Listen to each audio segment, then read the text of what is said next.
de hernia inguinal bilateral por laparoscopia. A gente pensa que é tranquilo, mas a recuperação é um pouco difícil, porque mexer nos condutos inguinais bilateralmente implica em edema, hematoma, tudo. Então, eu pensei que ia ser mais fácil, mas estamos aqui basicamente por vocês. Quero dizer, por mim estava em casa. Pela coordenação, pouco me importa, porque estou de atestado médico. Mas você será a última oportunidade de ter uma aula que, para mim, um aluno de medicina não pode formar-se sem ter o conhecimento de sífilis, porque é uma doença que, para o Brasil, tem uma importância grandíssima. Então, ela tem várias sinônimas que chamam. A mais conhecida é Lues, então sífilis e Lues. E foi mencionada como hispânica durante muito tempo, porque se acreditava que os conquistadores, os descobridores e conquistadores europeus trouxeram para as Américas. Então, era hispânica ou era do velho continente. Mas sempre se teve o conhecimento de ser uma doença de transmissão sexual. Então, por isso, venérea, por isso, mal de coito, por isso, peste sexual. Então, uma doença especificamente, de forma importante, de transmissão sexual.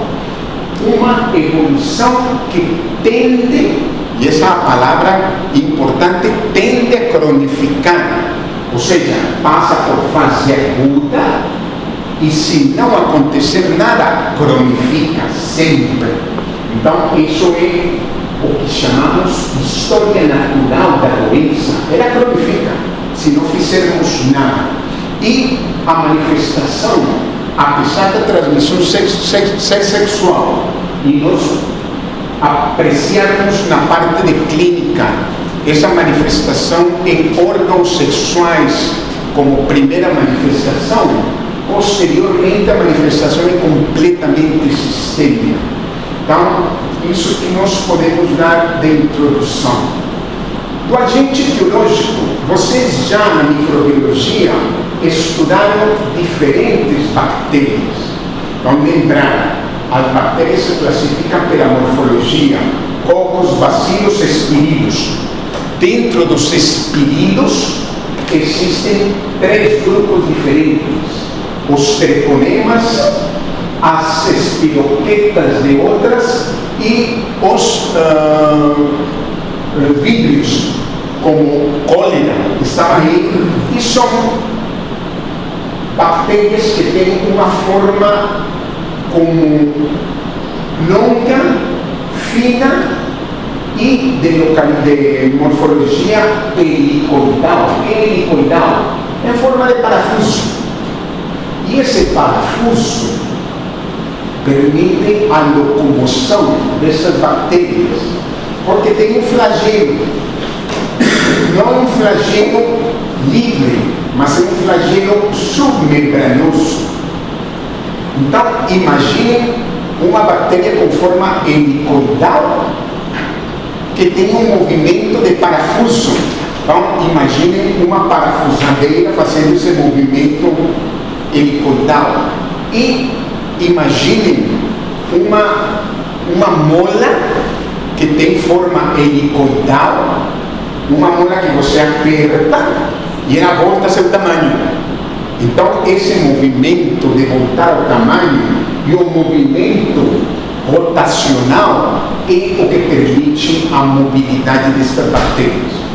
Por que não detivemos um pouco na motilidade? Porque são bactérias que penetram mucosas normalmente. Então não precisa nenhuma ferida, não precisa nada. Penetra a mucosa ativamente por este movimento. Então aí já colocamos na cabeça como a transmissão sexual. E durante o ato sexual, essas bactérias penetram de um parceiro para outro ativamente através das membranas. Então, importante elucidar isso. São bactérias que produzem uma doença que hoje se conhece como cosmopolita, que é cosmopolita. Em todo mundo, está presente em todo mundo.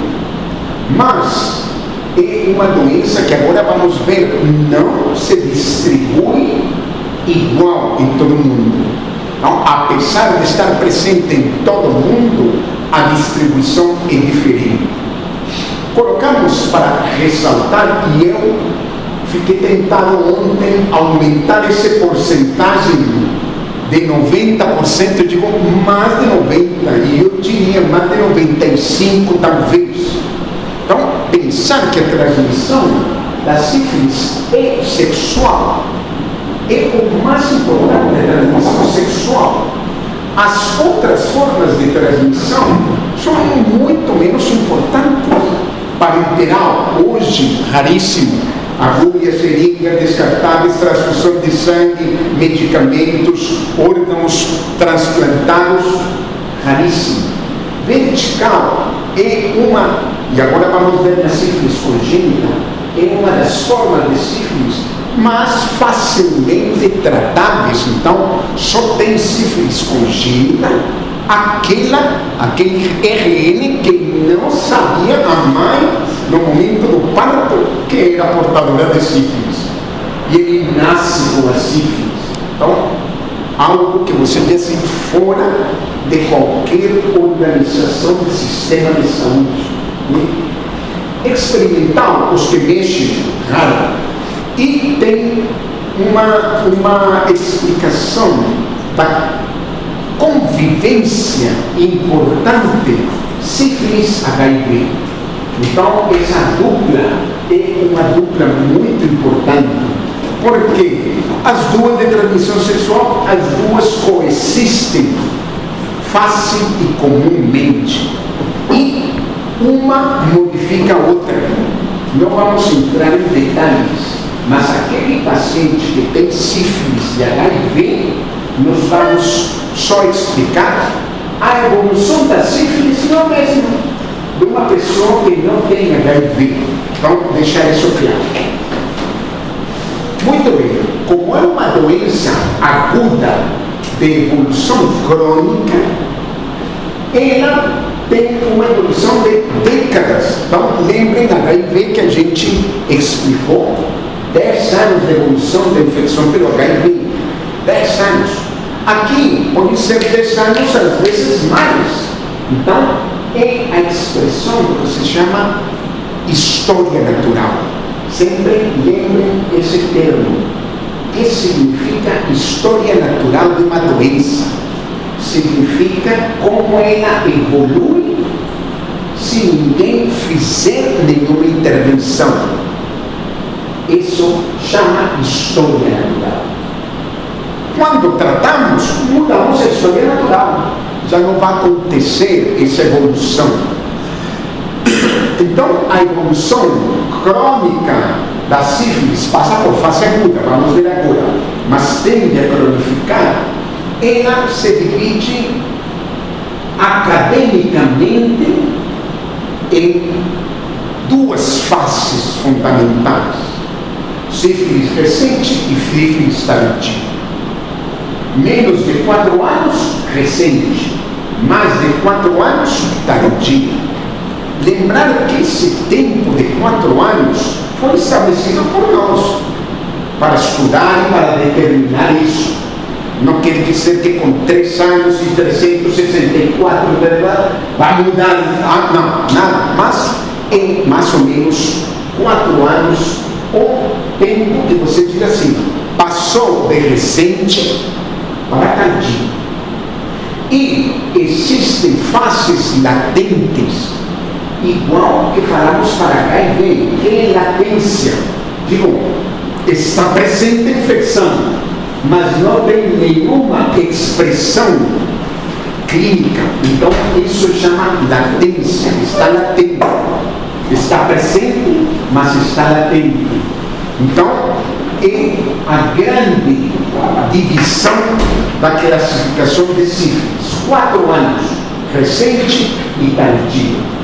E nós vemos que na recente com menos de 4 anos, ela comporta sempre as duas primeiras fases da sífilis, a sífilis primária e a sífilis secundária. Elas estão contidas na fase recente. E na fase tardia está contida a sífilis terciária. Então, isso para dizer, é uma evolução que começa uma expressão aguda e depois se manifesta cronicamente, se não acontecer nenhuma mudança. Todo paciente evoluirá com cronicidade, obrigatoriamente. E essa cronicidade, que é tempo de doença, dividimos em duas grandes fases, recente e tardia, menos de 4, mais de 4 anos. E dentro da recente, primária e secundária. E dentro da tardia, terciária. E entre primária e secundária, que está na sífilis recente, uma fase latente chamada recente. E quando passa para a sífilis tardia, mais de 4 anos, uma fase latente tardia, muitas vezes antes de manifestar o terciarismo. Entre secundarismo e terciarismo podem passar muitos anos. E aí entra, passados os 4 anos, na sífilis latente tardia. Então, essa classificação é algo que foi feito para nós entendermos uma doença de expressão crônica e de manifestação sistêmica. Basicamente isso. Então, este quadro me pareceu do mais acadêmico e autoexplicativo possível. Então, por que chamamos de autoexplicativo? Digo, você olha para o quadro e não precisa que ninguém fale para você entender. Então, começamos. Veja a marca de 4 anos aqui. Mais ou menos colocamos ela 4 anos. Para quê? Para dividir recente de tardio. Perfeito. Então, dá para entender perfeitamente. O que mais dá para entender? Que a sífilis primária e secundária estão na fase recente, obviamente. E a sífilis terciária está na fase tardia. Dá para ver facilmente no quadro. Dá para ver também que entre fase primária e secundária existe a latente recente. Sim, latente recente. E depois, entre secundária finalizou e ainda não chegou aos 4 anos, pode ser uma latente recente também. 4 anos divisório entre recente e tardio. E aí, esses 4 anos servem para dizer, está sem expressão clínica o paciente, latente tardia, passou de 4 anos. Tem a expressão terciária, terciarismo, já é expressão. Então, entender que o termo primária, secundária e terciária implica expressão. Tem clínica, pode ser vista no paciente, examinada e avaliada. Então, primário, secundário e terciário em clínica. Mas, aí vem, entre primário e secundário pode aparecer latência. Entre secundário e terciário pode aparecer latência. Latência, que significa? Não tem expressão. Ele está aqui como qualquer outro indivíduo e não sabe que tem sífilis, não sabe que tem, não sabe nada de expressão clínica. Esse é a fase latente. Então, vejam, entre o contágio, onde começa a doença no momento do contágio, que colocam na cabeça do contágio, relação sexual suspeita, mais de 95%. Outras formas, raras, mas se pode ter relação sexual desprotegida. A transmissão. Aí passa uma fase de incubação, que pode demorar até 30 dias, pode ser 15, 20, até 30 dias. Para que nos serve saber o período de incubação? No momento em que o paciente está na minha frente, e eu estou fazendo a anamnese dele, e já estou com suspeita de tratar-se de uma sífilis, vou perguntar para ele o que você fez no último mês. Porque aí, nesses 30 dias, está o contato suspeito. Aí aconteceu a transmissão. E se eu estou exercendo a medicina como deve ser, devo encontrar quem transmitiu para esse indivíduo que está na minha frente. Sempre. ISTs, DSTs, são doenças que não são de uma pessoa. Mínimo um casal. Pode ser 3, 4, 10 ou mais, mas uma pessoa não. Então, devo pensar que como médico, se eu estou fazendo uma consulta e tratando um paciente de sífilis e não faço mais nada, fiz 50% do trabalho. Fiz a metade só. A outra metade ficou faltando. Então, pensar sempre nessa parte. Então, colocamos também que, apesar de ser cosmopolita e exclusivamente humana, esse termo é fundamental. Mencionamos esse termo em outras doenças, como tuberculose, como hepatite, exclusivamente humana, que significa o paciente na minha frente foi contaminado por outro indivíduo. Isso eu tenho que pensar do ponto de vista epidemiológico. Ele foi contaminado por outro. Então, parte do controle, e aí vamos ver quando chegamos na última transparência, é tratar as pessoas contaminadas. E aí vem o reforço do que acabamos de falar. Se trato um indivíduo, estou tratando a metade, e estou deixando a outra metade transmitir. Então, não existem reservatórios animais. E a Organização Mundial da Saúde calcula 12 milhões por ano. Mas não são 12 milhões perfeitamente distribuídos no mundo. Então vejam que dos 12 milhões, 4, 8 e 3, 11 milhões estão nos países em desenvolvimento. Vejam África, vejam subcontinente indiano com o sudeste asiático e vejam América Latina. 4, 8, 11 milhões. 1 milhão repartido no resto do mundo. Europa tem sífilis? Sim, mas muito pouca. América do Norte tem sífilis? Sim, mas muito pouca.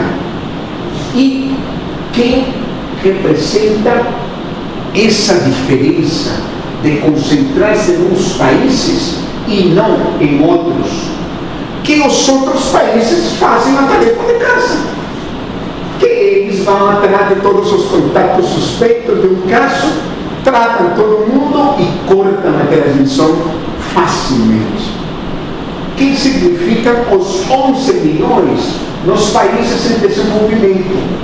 Que nós não fazemos a tarefa de casa. E que nós nos contentamos muitas vezes com tratar o indivíduo que está na minha frente e paro. Não trato mais nada e paro por aí. Faço a metade do trabalho. Concentra os casos de sífilis nos países em desenvolvimento. E precisamos colocar a mão no peito e dizer: nós estamos dentro desses países. Brasil representa um país muito importante na América Latina. E essa importância se reflete também nos números do Brasil na América Latina. Então, vejam, o Boletim Epidemiológico 2023 trouxe poucas coisas para não cansarmos, mas um lapso de tempo de 10 anos, 7 vezes maior, de 2012 a 2022. Aumentou a sífilis 7 vezes nos últimos 10 anos aqui no Brasil. Então você vê assim, estamos fora de controle. Teve uma queda aqui que a gente pensava quando chegou a esse patamar em 2018, 2019, o Ministério da Saúde acordou e falou assim: vamos em epidemia, vamos fazer algo. Fizemos algo um ano, outro ano e o terceiro ano paramos de fazer isso. Então, o gráfico nos mostra que é possível diminuir, mas não fazemos porque não queremos. É basicamente isso. Não fazemos porque cansamos, não fazemos porque é enfadonho, não fazemos porque, deixa para lá. Então, voltou a subir. E espero que 2024 traga dados de 2023 melhores, mas eu imagino sentado aqui nessa cadeira ou em outra, dando aula para outra turma, dizendo: não, continuamos igual, não melhoramos nada. O chamado da atenção é para vocês. Por quê? Porque vocês vão fazer parte do sistema de saúde. E por isso, o esforço que estamos fazendo para fechar esta aula de sífilis com vocês. Porque o clínico geral tem que saber de sífilis. Se não sabem, vai ser um drama terrível para o país. Então, importante essa parte. Então, aumentou 7 vezes. Veja, região sul, mais do que todas, mas região sudeste, segunda. A última é a região nordeste. E a região norte está muito perto das outras regiões. Então, estamos aí. Todo o Brasil, na verdade. Então, vejam como as linhas acompanham. Então, região sul, a mais importante. Faixa etária. Quem se infecta? 20 a 29 anos. 30 a 39 anos. Então, colocar na cabeça esse jovem de 20 a 29 anos, ou esse adulto jovem de 30 a 39, deve ser o alvo da educação sexual da população. Por que nos contaminamos? Porque nessa faixa etária, como se portamos? Menos de 20 anos, ainda temos algum critério, muitas vezes. Mais de 40 anos, outros critérios. Mas a atividade sexual mais intensa está entre 20 e 40 anos. E como se transmite sífilis? Por transmissão sexual. Pessoas que não se importam em contaminar-se. É a conclusão. E vejam, homens e mulheres, sífilis em quem se concentra? Mulheres. São as mulheres. E veja como, apesar desses últimos 10 anos, 2012 a 2022, esse percentual ter diminuído em relação às mulheres era muito mais importante, mais de 60%, aqui 38%. Agora, continua importante. Então, aí estão as mulheres.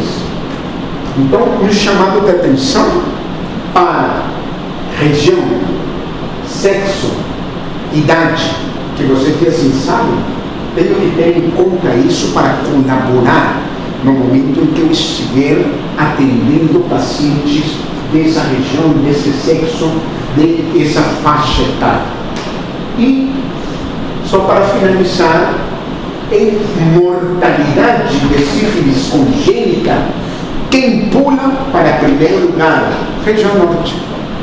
Nós estamos aqui. Então, nós não temos o maior número de sífilis congênita no país, mas temos a maior mortalidade. Então, chamado de atenção.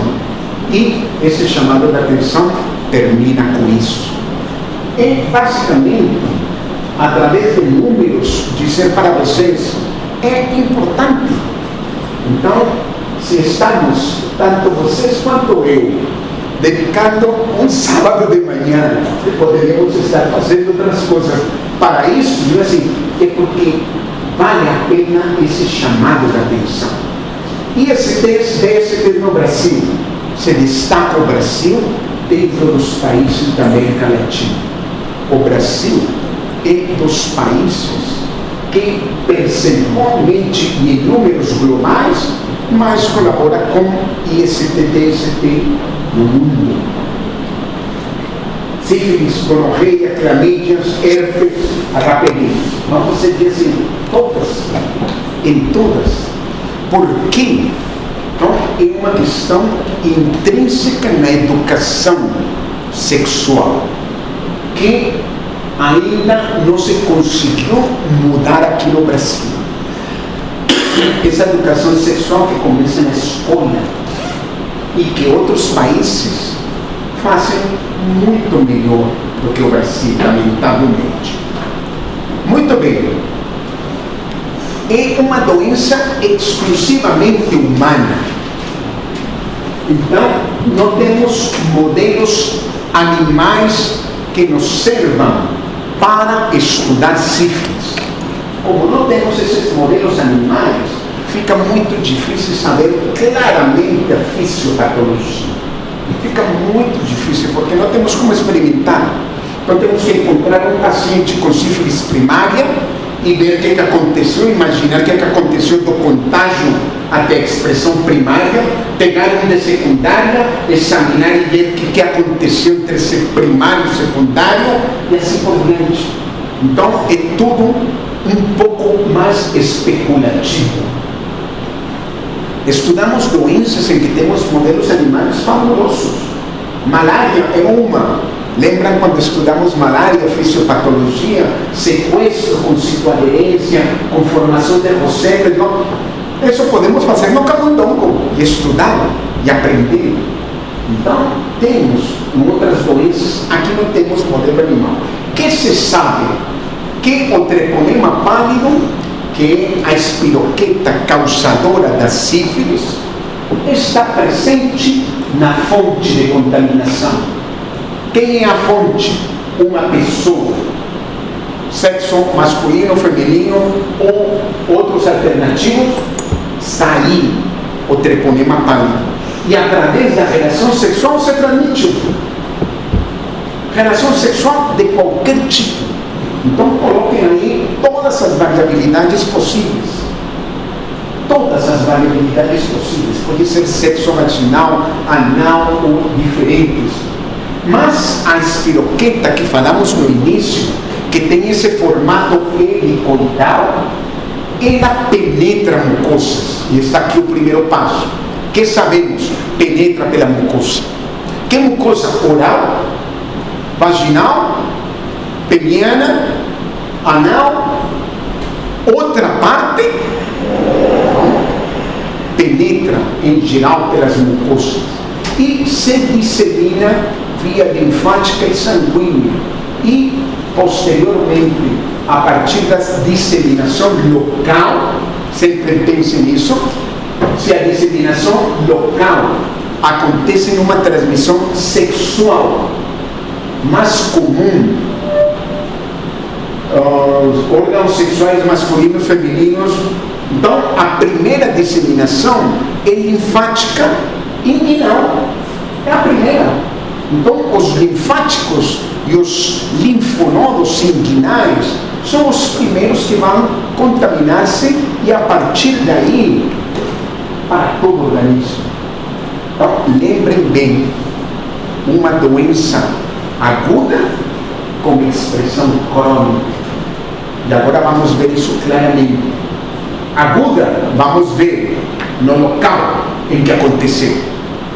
Crônica, para todo mundo. Porque aí já aconteceu a disseminação sistêmica. E aí o homem monta uma resposta imune, a pessoa, e essa resposta imune, embora tenha uma tendência, e por isso colocamos aqui no quadrinho, tendência a maior resistência ou a maior suscetibilidade, não existe uma resistência perfeita. Ou seja, quem disser todo mundo que se contamina vai ter expressão da sífilis.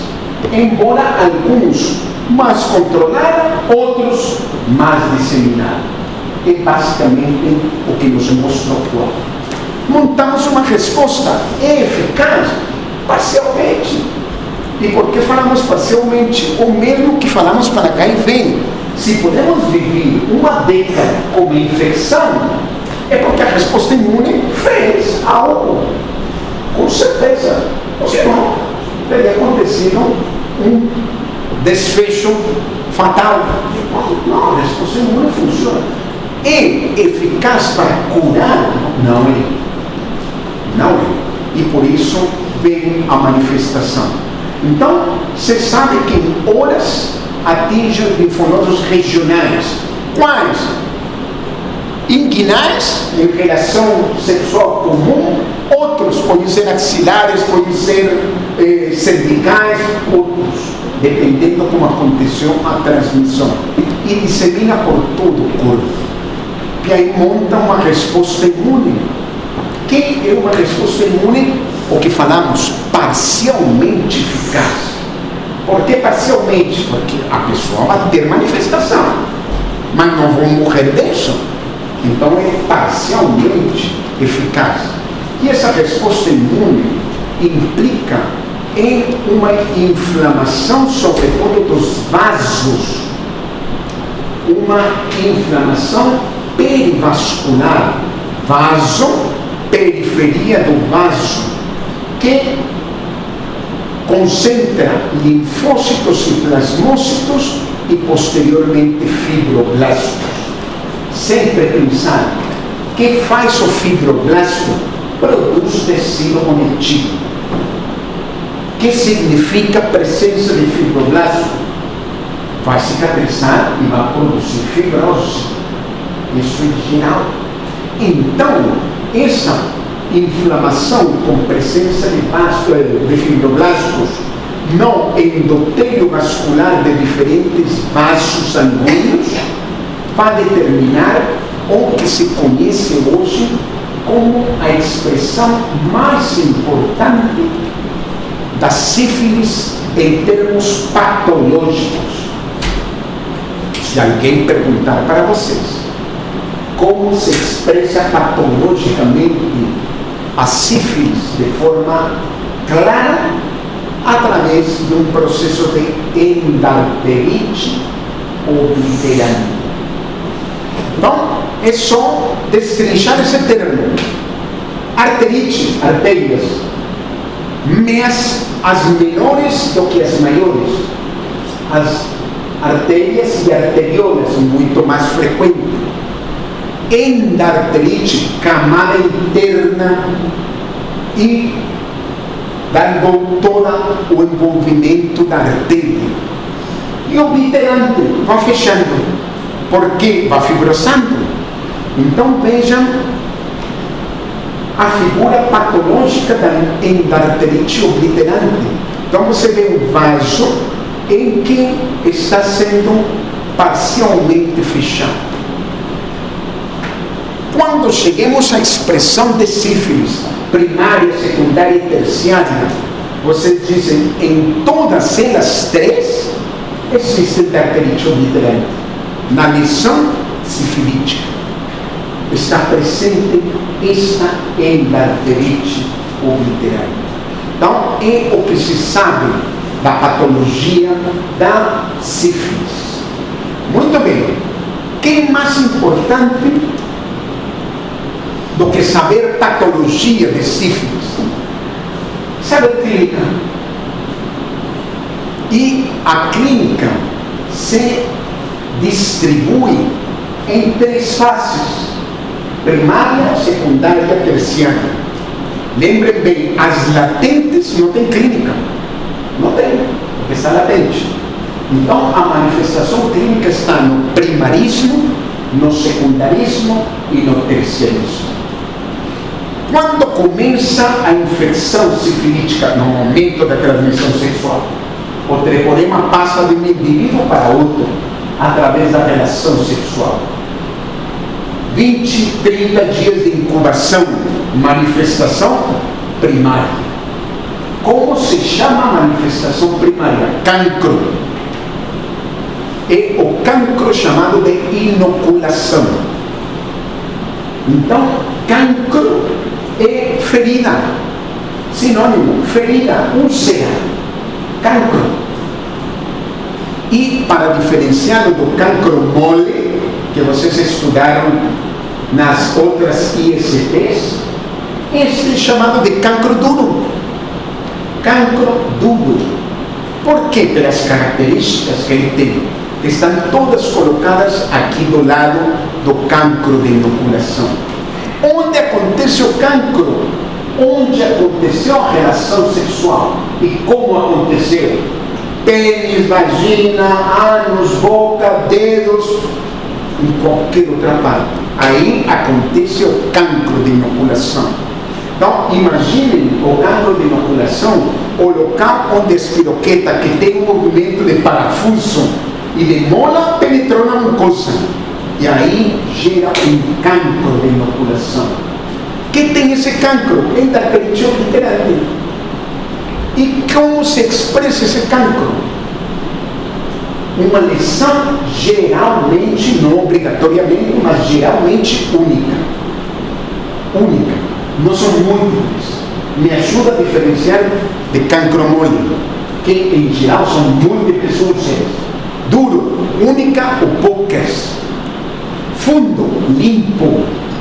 Não é uma bactéria purulenta. Colocam isso muito claro na cabeça. Não vai ter pus. Se tem pus, é cancro mole. Se fede, é cancro mole. Se dói, é cancro mole. Então você diz assim, tenho elementos para diferenciar clinicamente. Então, fundo limpo, tipo granulomatoso, com bordas elevadas e, em geral, formando um cordão em torno da úlcera. Então, é muito fácil no cancro duro dizer aqui mucosa sadia, aqui do lado úlcera. E um limite claro das úlceras com a mucosa sadia. Então, e esse limite está geralmente por uma elevação. Quando se falam bordas elevadas e lunadas, pensem sempre tipo um vulcão que está elevado e no fundo um buraco. Então, um vulcão. Linfadenomegalia regional é comum, o primeiro local onde vá linfonodos regionais. Inguinais, se for relação sexual, comum, outros locais. Localização diversa, depende de como aconteceu a relação. Pouquíssimo doloroso e de consistência firme. Por isso, cancro duro. Não sei se vocês sabem, nos hospitais universitários, que nós não temos aqui em Rondônia, hospital universitário, as ISTs, DSTs, estão no ambulatório da dermatologia. Não é infecto que atende IST, DST, é dermato. Chamam para qualquer opinião, isso, mas é dermato porque pele mucosas e lesão em pele mucosas. Então, imaginem o paciente consultando. Motivo da consulta, úlcera. Apareceu uma úlcera no pênis, na vagina, em outra parte. Estou consultando aqui. Vamos examinar. Você calça sua luva e vai examinar. Primeiro elemento fundamental: o paciente se deixa examinar? Sim, então não é doloroso. Se não é doloroso, já que eu tiro várias possibilidades. Não é cancro mole porque não dói. Se dói, pode ser cancro mole. Se fede muito, pode ser cancro mole. Se está purulento, cancro mole. Se é uma lesão limpa, mas muito dolorosa, pode ser herpes genital. Se é uma lesão ulcerada, com bordas elevadas, e que o paciente diz assim, pode tocar, doutor, não me importa, cancro duro. Então você diz assim, sabe, só pela reação do paciente eu já começo a ter elementos para diferenciar as úlceras genitais. Então, por isso, a imagem é geralmente única, onde no corpo peniano, surco bálaro prepulcial ou na glande mesmo. Talvez esta é uma das fotografias que eu achei mais didática, porque visualmente, como nós não temos uma aula prática de ser assim, vamos todos ver um cancro duro ao vivo, em cores, mas é basicamente ver isso, uma úlcera limpa, vejam, fundo granulomatoso, não está purulenta. Na borda, você vê assim, aqui já tem pele normal, aqui tem úlcera, e a borda é muito bem delimitada. Não fere, e o paciente se deixa tocar. Então, elementos que lhe vão ajudando. Aqui não é única, mas são duas só. Então, poucas lesões em geral, com pouco satelitismo, que é algo que cancro mole tende a ter. Uma aqui, várias. Autoinoculação muito comum no cancro mole. Então, a úlcera, esta é a típica saca-bocado. Fundo, limpo, mais profundo, bordas elevadas e duradas. Isso é um saca-bocado. Esta muito mais plana do que esta. Mas vejam, de todas as formas, um limite muito preciso. Então, localização vulvar, outras úlceras. Então, examinar nos ajuda na avaliação do tipo de úlcera. Mucosa oral, labial, o outro, cancro de inoculação em mucosa oral, cancro de inoculação em dedos. Vejam, a úlcera tem as mesmas características, única, fundo, granulomatoso, bordas elevadas, e o paciente mostra o dedo e você diz assim, posso apertar? Pode, doutor. Posso fazer um esfregaço? Pode, doutor. Então, deixa. É um cancro duro, pouco doloroso. E, como falamos, localização perianal, importante sempre no exame clínico, e outras localizações. Então você diz assim, como aconteceu a relação? Então, deixa da imaginação de cada um. Então, tranquilo. O cancro duro desaparece sozinho. Isso é importante lembrar. Desaparece sozinho. Se não usa nada, desaparece. Se usa um creme que um vizinho recomendou, desaparece. Se usa algo que na farmácia desaparece. Então, o cancro duro tende a desaparecer. E aí vem aquela fase em que o paciente, diz assim, nossa senhora, foi um susto que levei, mas já está tudo bem, graças a Deus. Não aconteceu nada, não me contaminei, já estou bem. Esse vai transmitir, porque está pensando que está bem. Vai transmitir porque não vai ter proteção, porque não foi orientado, por tudo isso. Ele entra em latência recente. Porque terminou o primarismo. Quando termina o primarismo? Quando o cancro desaparece. Que tem o paciente de sintomas? Nenhum. Está tranquilo. Ele pensou que já passou. E aí, tempo depois, que não é exato, semanas a meses, mas sempre menos de 4 anos, colocando isso claro na cabeça, semanas a meses, sempre menos de 4 anos, aparece o secundarismo. Florido. Secundarismo é aquela manifestação que quer dizer, nunca você vai esquecer que teve sífilis. Porque essa manifestação é muito exuberante, muito clara. sintomas gerais, o mais comum. Pergunta? Então, a secundária, depois da primária, ela vai surgir com menos de 4 anos. Pode surgir até com menos de 4 anos. Isso. Então, depois do primarismo, desaparece. 4 anos. É isso. Mas o treponema está presente onde? Linfonodos e outras partes. E aí ele se disseminou para todo o corpo. Terminado por. Sempre pensem: primarismo localizado, secundarismo já disseminou. Então, são os sintomas gerais. Professor, Que é sífilis secundária? Uma doença febril prolongada. Febre prolongada. Então, o paciente começa a ter febre que não sabe de onde vem e pode não ter outro sintoma inicialmente, mas pode estar com mal-estar, com faringo, amigdalite, laringite, um pouco de perda de peso por anorexia, dor nas juntas e queda de cabelo. Então, secundarismo. Tudo isso diz assim, um dos motivos mais frequentes de consultar alopecia no secundarismo. Então, o paciente, onde vai parar quando consulta por alopecia? No consultório da dermatologia. Então, volta lá a dermatologia a atender este tipo de paciente. Então, estão com essa manifestação.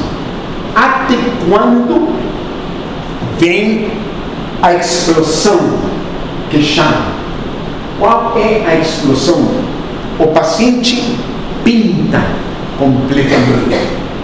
Um exantema generalizado que me diz: a espiroqueta está em toda parte e a resposta imunitária está sistêmica. Então vem uma erupção maculopapular opuscular. Lembrem bem, treponema pálido não é bactéria purulenta, não produz pus. Se tem pus, em geral, é uma infecção secundária das bactérias da pele, porque ele vai ter uma erupção cutânea completa, que pode ter pústulas, pode, mas não é obrigatório. professor, Isso se conhece. Pergunta. até agora, tanto na fase de latência... Vem mais perto, Na fase de que não escutam bem. Agora não posso levantar. Na fase de latência e agora, nessa sífilis secundária, a sorologia fica positiva? Claro, desde o início fica positiva. Desde o início. Essa pergunta é interessante do Flávio, dizendo assim: como diagnóstico fase latente se não tem sintomas? Exame de sangue, sempre. Agora vamos ver. Então, sífilis recente, latente recente, se pode diagnosticar perfeitamente. Clínica e laboratório. Muito bem, isso da erupção é o que se conhece como roseola sifilítica. Pintou o corpo. O paciente, ninguém deixa de consultar quando o secundarismo aparece. Não tem paciente que fica em casa. Com o cancro de inoculação, muitos ficam em casa para ver uma feridinha ali no órgão sexual, eu fico com vergonha de ir lá para mostrar, lá tem alunos, se tem muita gente, não sei o que, todo mundo vai ficar olhando, tocando no cancro. Secundarismo, vai consultar. Por quê? Roseola sifilítica, essa erupção é clássica. Então, pela febre, pelo mal-estar, pelo decaimento, então, às vezes o paciente fica em casa e vê se consegue recuperar esse sossego. Quando aparecem as manifestações cutâneas, consulta. Porque essa roseola sifilítica, junto com condiloma, linfadenomegalia, placas e úlceras, chamam a atenção do paciente e ele diz: isso é delicado, não posso ficar em casa. E aí ele aparece com esse exantema. Vejam, este tipo, muito papular, são pápulas, não são máculas, são pápulas, típico. Mas uma doença exantemática que não poupa, e esse termo é fundamental vocês gravarem, não poupa nem palmas nem plantas, porque são muitas doenças exantemáticas que poupam palmas e plantas. Então você diz assim, não, é sarampo não, rubéola não, por quê? Porque não tem exantema em palmas e em plantas. Mas sífilis, na rociola sifilítica, tem expressão em palmas e plantas. E vejam, isso é macular, isso já não é papular. Então, máculo papular, às vezes pustular. E esta rociola sifilítica diz assim, a gente vai consultar, porque no momento em que vê isso, diz assim, sabe, preciso de ajuda médica imediata. Aqui, muito mais papular, vejam, pápulas, placas em região de mucosa de palato, tanto mole quanto duro, condiloma plano, aqui está, para diferenciá-lo do condiloma acuminado, que é aquele em forma de couve-flor, aqui não tem, o condiloma plano se apresenta. E, por último, outros sintomas de sífilis secundária. Qual importante? Alterações auditivas. Então, qualquer paciente que queixa de hipoacúsia, você tem que dizer, sabe, vamos descartar sífilis secundária. Por quê? Porque tem dificuldade em escutar, porque tem o tinido, aquele zumbido no ouvido, porque tem vertigem. Então, começou algo, deu nada, deu assim, descarte sífilis secundária. Importantíssimo. E outras manifestações, rim, glomerulonefrite, hepatite, artrite. Então, diga assim, sistêmicas, manifestações sistêmicas do secundarismo. Não consultam, é aquele paciente que diz, eu aguento que ela bem. Ou, outro elemento, consultou, e o médico não chegou ao diagnóstico de sífilis secundária. Com todo esse florido e com toda a possibilidade, não, deixa eu passar. Desapareceram os sintomas. A febre vai diminuindo, o exantema vai desaparecendo, porque a resposta imune começa a controlar e o secundarismo desaparece. A infecção acabou? Não. Chega em 4 anos e passa para sífilis tardia. Ainda não necessariamente apareceu terciarismo, mas já está em latente. Pode ser recente, antes de 4 anos, pode ser tardia, depois de 4 anos. E está latente, até quando aparecem os sintomas do terciarismo. Então, imaginem terciarismo anos depois. Mais de 4 anos de quando apareceu o cancro. O que vai aparecer no paciente? Hoje, muito raro, muito mais raro, ver terciarismo. Por quê? Sabe, deixar passar um primarismo. E o secundarismo é uma questão que você já sabe, temos que dar uma mancada no sistema de saúde muito grande para deixar um paciente sem diagnóstico. Muito difícil. Mas pode entrar e se apresenta numa dessas 3 formas. Ou cardiovascular, ou os gomas, ou a neurosífilis. Dos 3, qual é o mais comum? Cardiovascular. Por isso se anotou. De cardiovascular, que é o mais comum? Hipertensão. Mas, fora a hipertensão do cardiovascular, vem o problema de aortite. Então, a aorta inflamada, que se apresenta patologicamente no terciarismo, endarterite obliterante, igual do primarismo, secundarismo, terciarismo. Artérias pequenas, quais?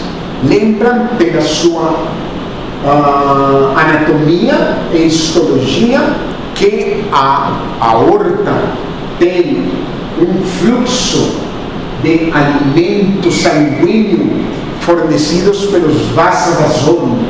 Então, a parede tão importante e tão grossa que tem circulação especial à parede da aorta. E esse vasa vasorum começa a ter endarterite obliterante. Então, a parede da aorta começa a sofrer e se inflama, mesoaortite, com aneurisma. Por quê? Que é o mais importante da aorta, a elasticidade. Porque a cada 60 vezes por minuto o coração bombeia, o sangue se injeta, o que faz a aorta? Esse movimento elástico. A endarterite obliterante vai começar a fibrosar. Então a elasticidade se vai perdendo. O que acontece na parede da aorta? Golpe da contração do fluxo sanguíneo batendo na parede. Até quando gera um aneurisma. Aneurisma se rompe, o paciente morre na hora. É uma das causas frequentes de mal súbito. Estava lá e de pronto, morreu. Que foi? Ninguém sabia que era sífilis terciária, ninguém sabia que ele tinha aneurisma da aorta, e de pronto o aneurisma rompeu e ele morreu. Então, importante essa forma de sífilis cardiovascular. Segundo, mais importante, os gomas sifilíticos já são lesões de pele e mucosas, outra vez dermatologia.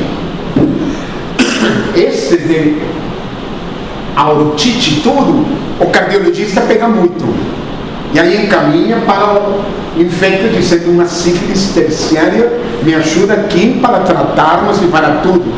Este pega o dermato e aí todo entra em relação, porque aí participamos do tratamento em conjunto. Então, pele e mucosas, uma reação granulomatosa, imagine uma úlcera amorfa.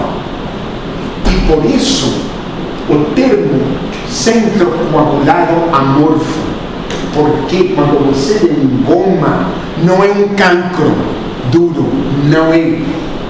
É diferente. Esses gomas muitas vezes são secos, aqui tem um seco, mas perfuram palato, perfuram tabique nasal.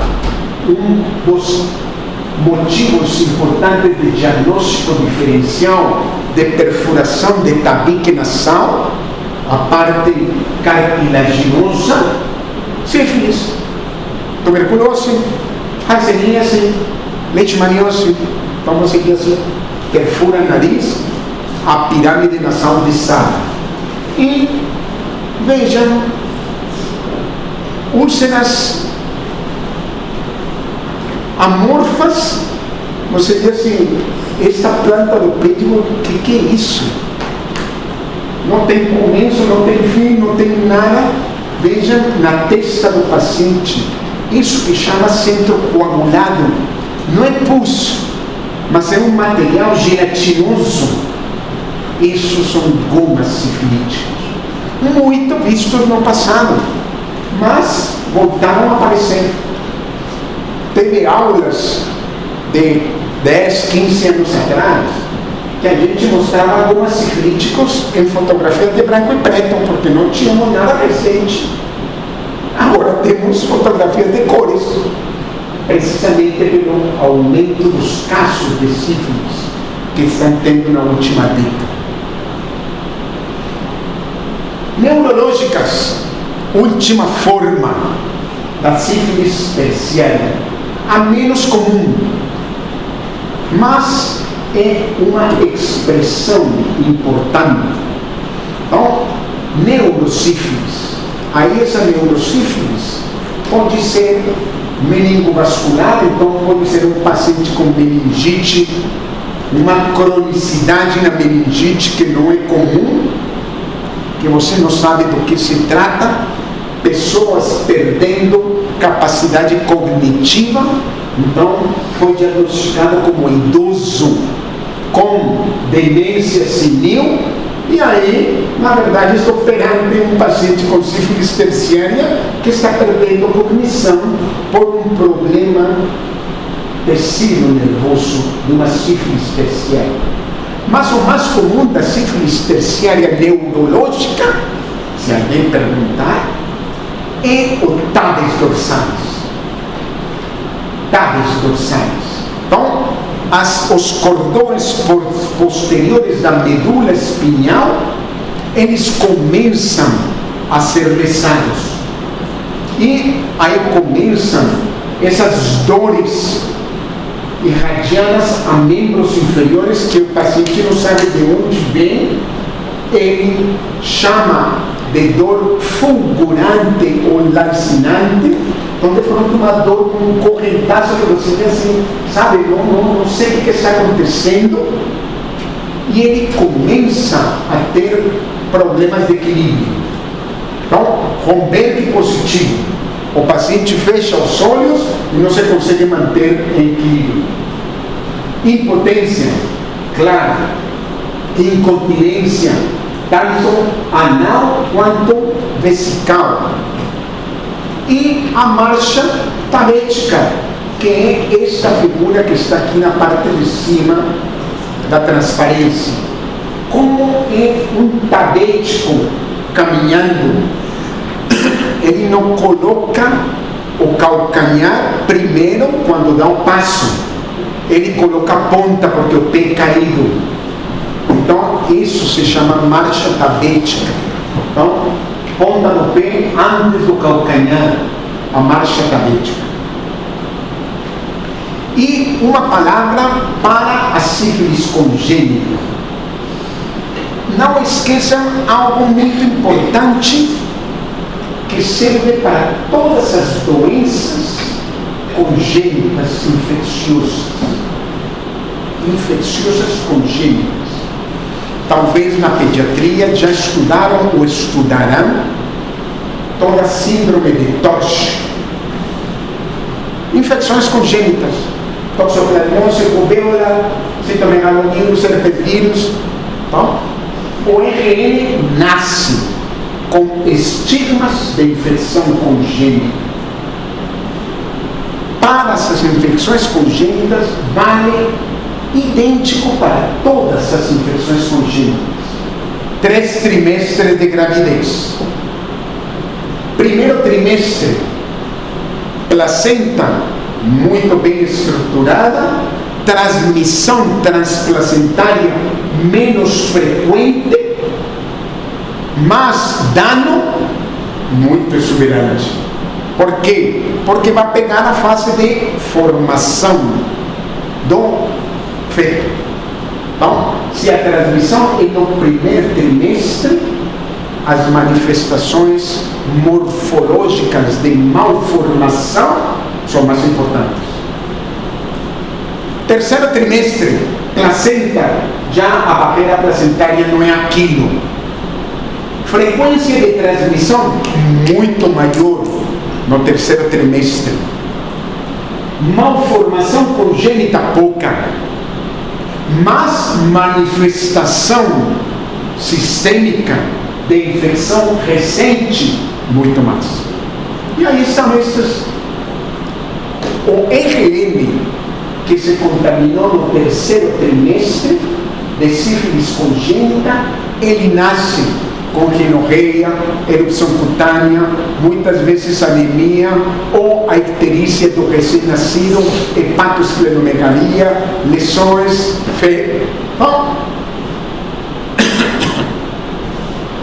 o neonatologista, se tem neonatologista na sala, pega o RN depois do parto, olha e diz assim, não é normal. Vem com infecção congênita, é visível. Por quê? Porque vem vários sintomas que você determina, às vezes no RN imediato, às vezes nas primeiras 24 horas. Porque assim, sabe, esse RN não vou mandar para o quarto com a mãe, vou encaminhar para internação para ver a evolução dele. Por quê? Porque já vi algumas lesões em palmas e plantas. Por quê? Porque cutaneamente já não tem algo. Por quê? Porque no exame físico vi hepatospleno. Eu digo assim, não é normal. Pedi exame de laboratório e vem anemia e vejo a bilirrubina ir aumentando nas primeiras horas.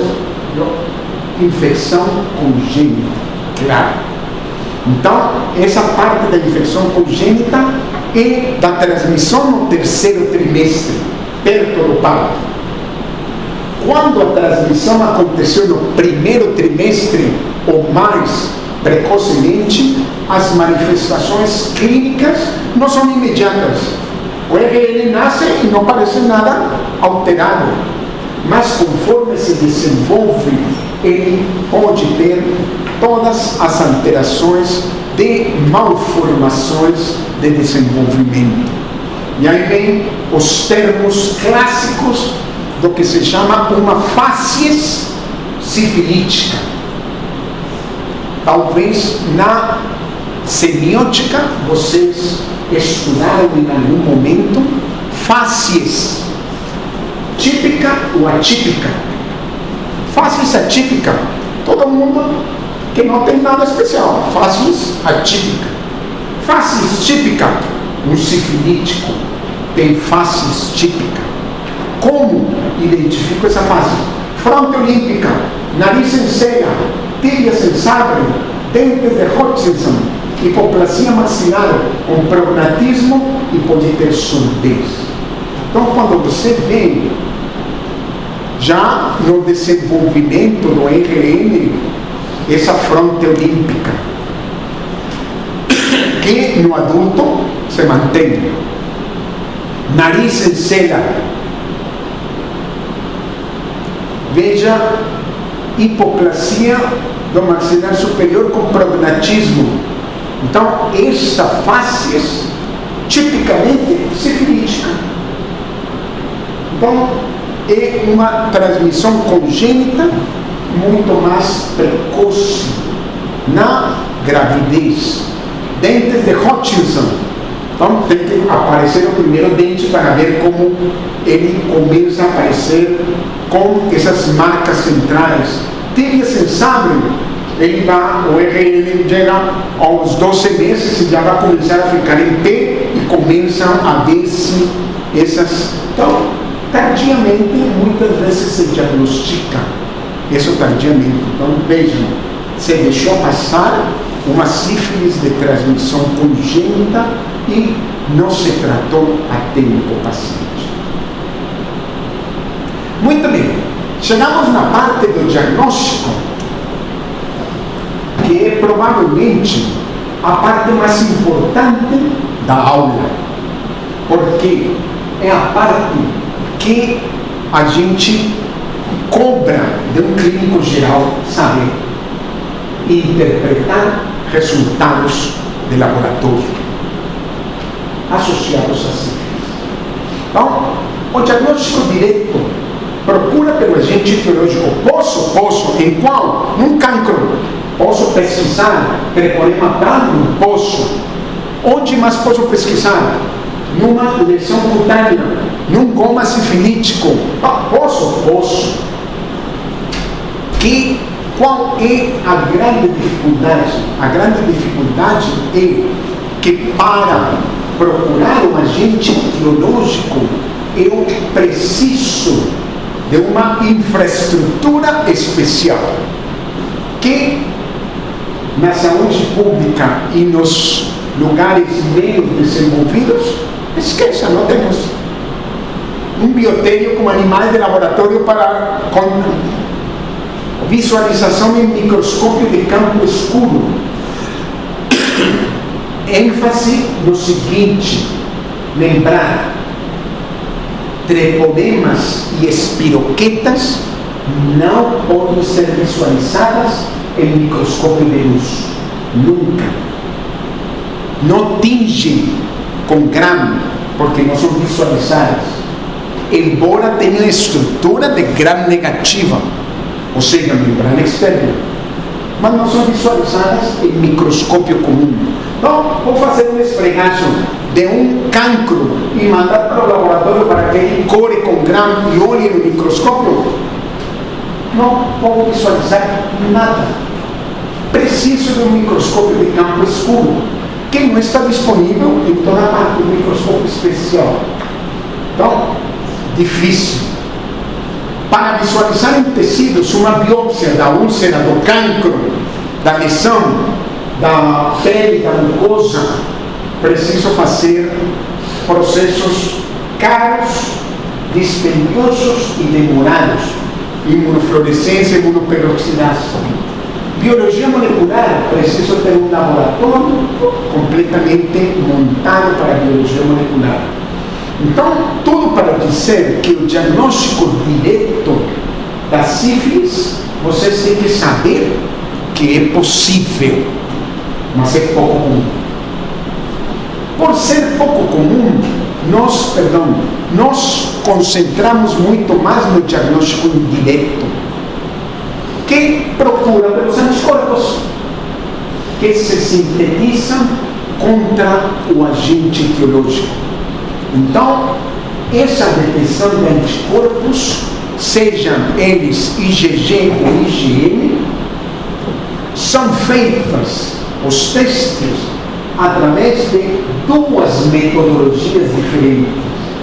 Gravem bem essas metodologias, porque geralmente é dos elementos mais importantes para saber. Testes não treponêmicos e testes treponêmicos. Então, uma diferença dos dois testes. Não treponêmicos, que significa? Foram os testes mais antigos, lá na década de 50, que foram descobertos esses testes não treponêmicos por reação cruzada, que chama. Que significa reação cruzada? O antígeno não é próprio do treponema, por isso se chama teste não treponêmico. Que antígeno usa? Gorduras do coração do boi. Você viu nos anos 50 que quando você colocava o soro de um paciente sifilítico junto com cardiolipinas, por isso o termo cardiolipinas, lípidos do coração do boi, essa reação produzia algo evidente que eu podia ver. Produzia aquele grumos, aquela parte de reação, como quando você faz o teste de tipagem sanguínea, ABO. Então, coloco lá, olho aglutinação visualmente. Então, o VDRL é a expressão, melhor expressão dos testes não treponêmicos dos anos 50. Por que tem validade? Porque tem ainda importância. Isso temos que deixar claro. Por que ainda usamos? Porque são bons para muitas coisas. Mas surgiram nos anos 70 para 80 os testes chamados treponêmicos. Significa que usam antígenos próprios do treponema para. E aí vem o padrão ouro, FTA-ABS. E o padrão ouro, C. O que temos que saber do padrão ouro FTA-ABS? Caro, demorado e não está disponível pelo SUS. Então, isso tem que saber, apesar de ser um padrão ouro. Temos testes de ELISA, IgG ou IgM, e temos algo comum e frequente que usamos todos os dias, testes rápidos treponêmicos.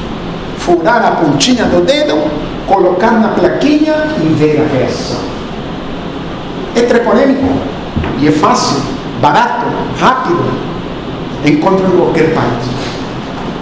Então, vejam que esses elementos são importantes para decidir que exames vou pedir no paciente e para que vou usar cada um dos exames. Então, aí vem aquela questão de prós e contras. Prós, benefícios. Contra, negativo. Então, testes não treponêmicos. Qual é o mais comum e frequente? VDRL. É o mais frequente e o mais comum? Desculpe, tenho que responder porque minha carona que vai me levar para casa.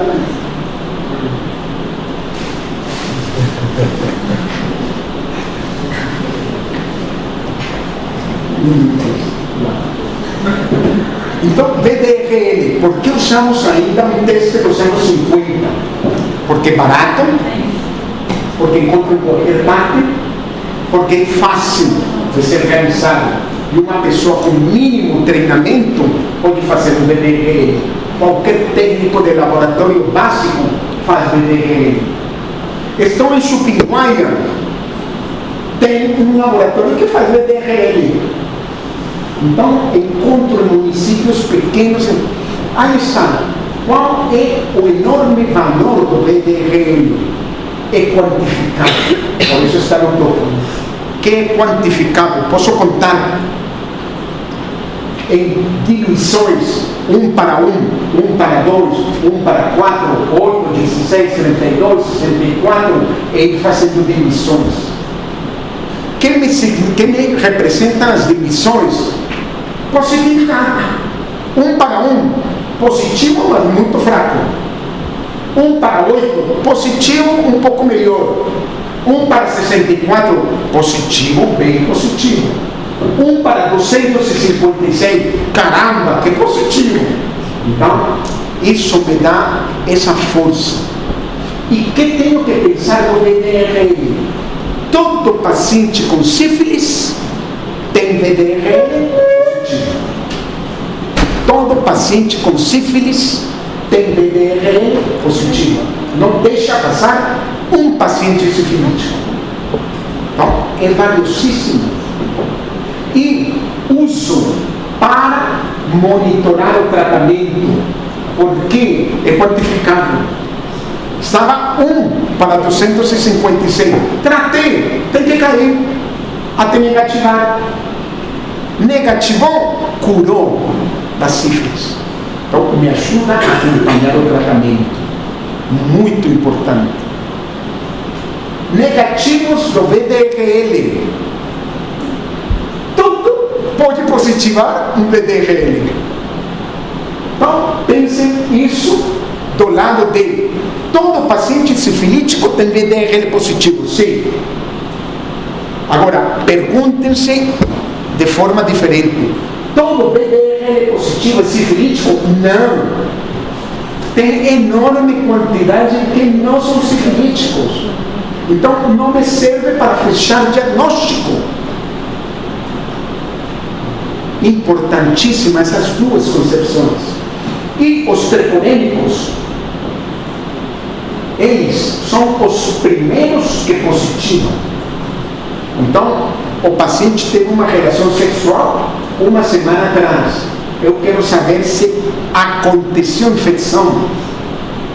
Um teste treponêmico é mais fácil que positivo primeiro do que o não treponêmico. Importante. Então, são os primeiros a tornar-se reagente. Que é ruim do teste treponêmico? Vai ficar positivo pelo resto da vida. Então, eu tive sífilis com 20 anos de idade, quando eu estou com 40 e faço um teste treponêmico, positivo. Vou doar sangue, positivo. Tenho esse teste positivo para o resto da vida, geralmente. Isso se chama cicatriz sorológica. Então, qual é um assunto importante? Quando e qual pedir? E em que dinâmica fazer essa solicitação? Por isso colocamos aqui, se alguém perguntar para vocês, qual é o primeiro teste que é positiva? Treponêmico, provavelmente FTA-ABS. Mas é caro, dispendioso, não está no SUS. Então pronto. Então você já vai pensando em essas alternativas. Então existem vários fluxogramas. Vejam, este é um dos mais comuns. Uso um teste treponêmico inicial. Qual? VDRL. Barato, encontro em qualquer parte, pronto. Se o paciente tem sífilis, tem que dar positivo. Agora, penso o contrário também. Deu positivo, tem sífilis? Não. Não, isso não é obrigatório. Não necessariamente. Por isso preciso fazer um segundo teste treponêmico, já para confirmar se o teste não treponêmico deu positivo. Faço o teste treponêmico, voltou a dar positivo, amostra reagente para sífilis. Fecho o diagnóstico. Posso diagnosticar sífilis com um VDRL sozinho? Nunca. Não cometam esse erro, nunca. Nunca repassem o resultado para o paciente dessa forma.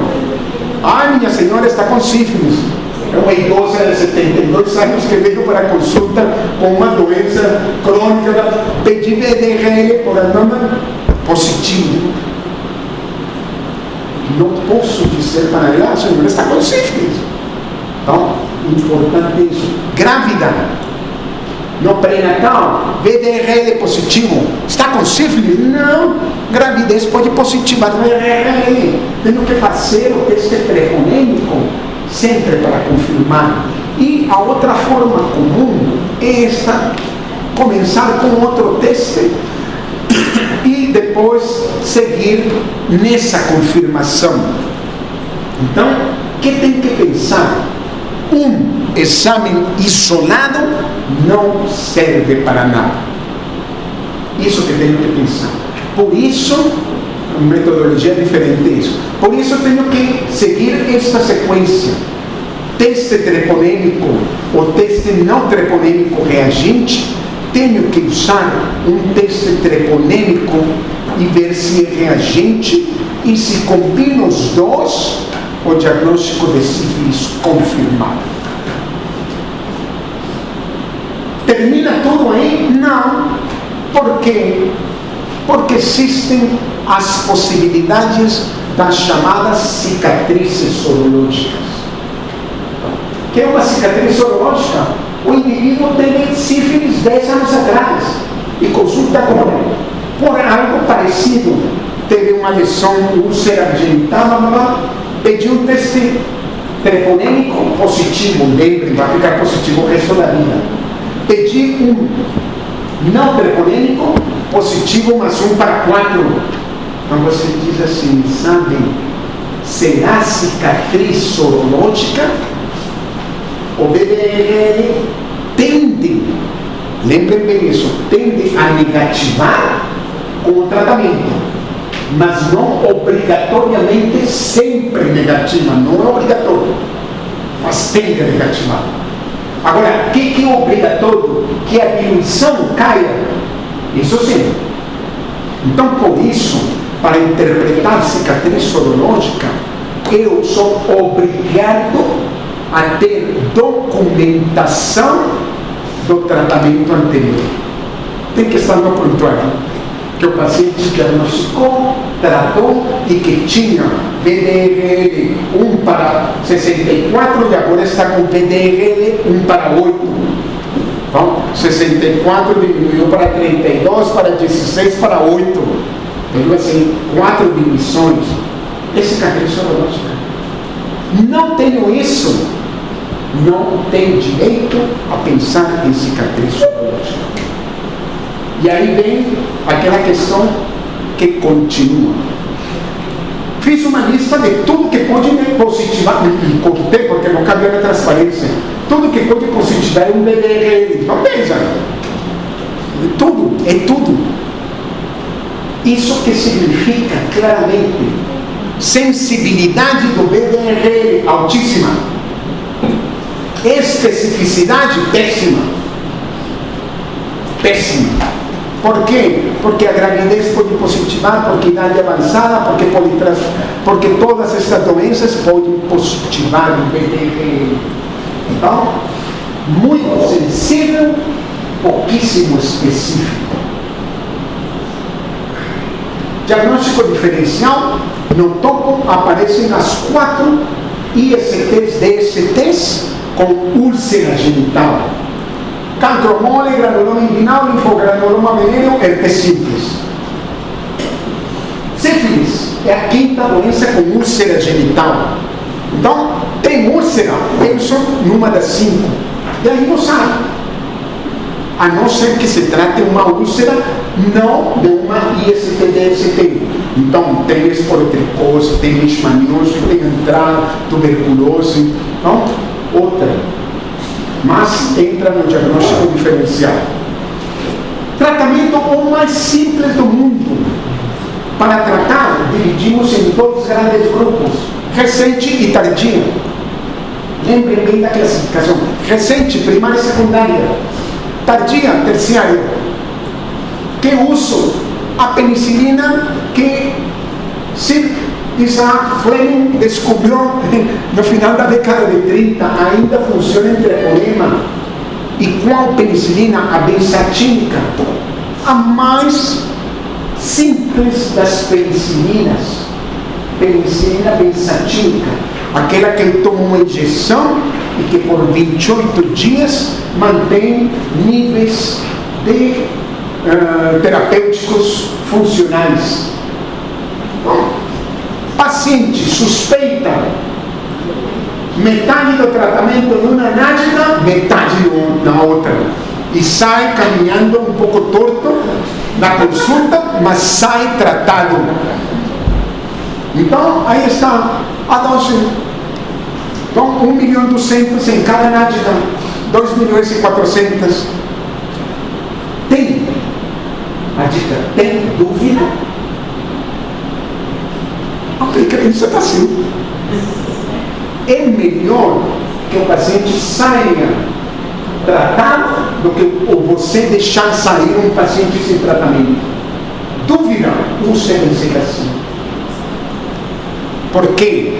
Bastante seguro, pouquíssimos efeitos colaterais, a não ser a dor, que ele vai lembrar durante um tempo e diz assim: caramba, não quero voltar a passar por... Então, proteja-se da próxima vez.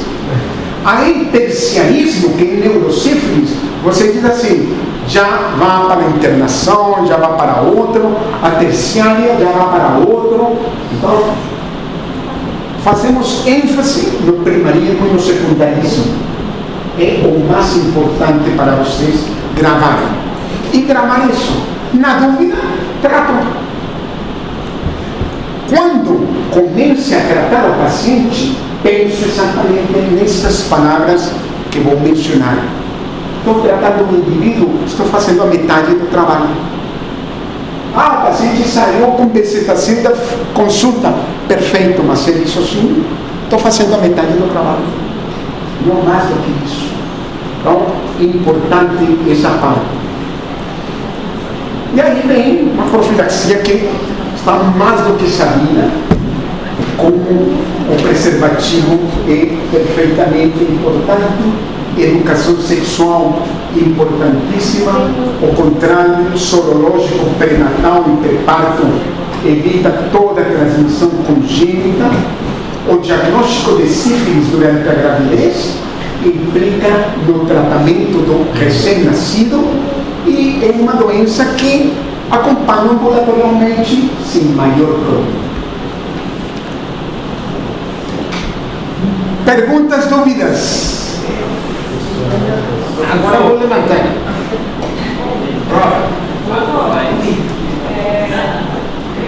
Para caminhar pouquinho. Se a paciente Pergunta. de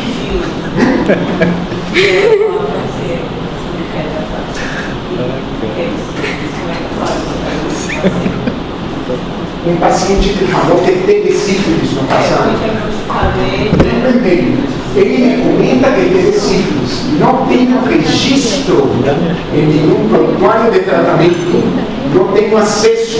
Se eu diagnosticar a mulher e ela não quiser falar com o marido, e aí eu vou tratar o paciente. Aí a parte do tato médico em casais tem que ser fabuloso.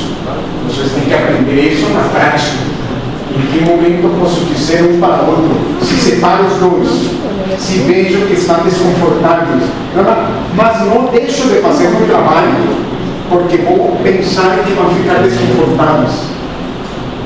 Separo. Então, eu vou chamar a mulher, vem aqui. Vocês estão simples também. Aí depende de você contar para seu marido, não vou ser eu que não faço isso. Tá bom?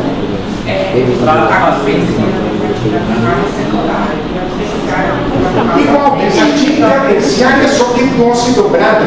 Não terciária. E a terciária, a neurosífilis internada tem insulina cristalina. Mas essa não mencionamos muito porque tratar-se com terciarismo e neurosífilis já é mais de especialista mesmo. Muito bem. Professor, Então, nossa última aula, agradeço muito a participação de todos. Eu fiz questão de dar esta última aula, como eu falei no início, nem pela coordenação, nem por mim, mas por vocês. Então, é basicamente uma despedida. Com certeza nos encontraremos provavelmente nos corredores do hospital no futuro e espero que na quarta prova todo mundo vai muito bem. As perguntas que fiz já foram feitas e está tudo do que mencionamos e conversamos aqui. Então, muito obrigado. E nos veremos depois. Tchau, pessoal.